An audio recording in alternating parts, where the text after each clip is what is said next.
Hello everybody, what is going on? Jimmy here back with another video. I hope you guys are all doing well. Today, my friends, we're going to be talking about something that I wasn't really going to cover on this channel before this happened. I feel like I always say that. But anyways, so apparently the PSP, PS Vita, and PS3, I think it's just those ones, store was going to close. That's a rumor going around that Sony's going to make a statement later this month talking about that, the fact that they will be closing in August. That is something that's been going around. A lot of people do believe that that's really going to happen.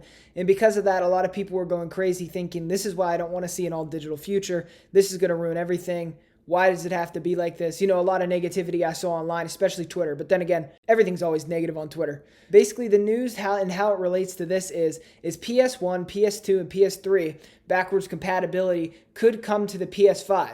So the idea is maybe they're removing those stores to be able to then implement features and use, the servers and the amount of money and all the different stuff that it costs to keep a store up to implement backwards compatibility to those consoles, like do a flip-flop between the PS3, PSP, and PS Vita stores to the PS1, PS2, and PS3 stores and games being available on PS5. Now, if you didn't know, the PS5 already does support PS4. I've actually been really enjoying myself playing a lot of PS4 games while we're waiting for PS5 games to come out because I've played most of the big ones for the PS5. I've been playing some of the ones I missed on the PS4 that I didn't get a chance to get to. So, what I will be talking about today is the fact that there is a patent, right? A patent that suggests that we could be seeing this. Now, I'm going to read you all the details here. This quote is from express.co.uk, and this is what they had to say. The patent was filed and says a computer-implemented method assigns one or more trophies to a user. A game is emulated in response to a request from a client device. A trophy trigger is detected during emulation of the game by comparing a memory value of the emulated game to a predetermined value and assigning the one or more trophies to the user on the detected trophy trigger. Now, to put this in terms people can understand, I actually had to reread that a couple times to actually understand what it means. So basically, it's going to be able to add trophies to games that are emulated by using a computer-implemented method that assigns trophies to a user. So the trophies will be assigned to the person playing if they're playing a game that's emulated, that's not straightly being played natively off the hardware. That's how they're going to do it. And I have a couple of thoughts on this. Number one, I feel like Jim Ryan has stated so many times that basically nobody likes to play old games. Nobody cares about old games. But truthfully speaking, PlayStation is a console I feel like a lot of, and especially PlayStation, people would actually care about these things and they would want to play these old games for themselves. Now, this is just my opinion, but I know I'm not alone on this because people have been practically begging Sony to implement this ever since Microsoft started implementing it into the Xbox One. During the PS4's life cycle, a lot of games, unless they got ported to the PS4, were just stuck on that PS3, and the PS3 did a great job.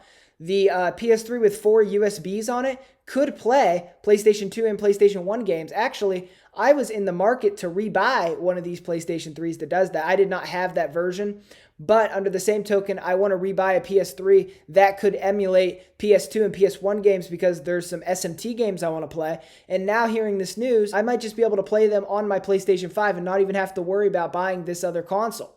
Now, we don't know if it's going to take discs, and that's a big deal. I really seriously hope it takes discs.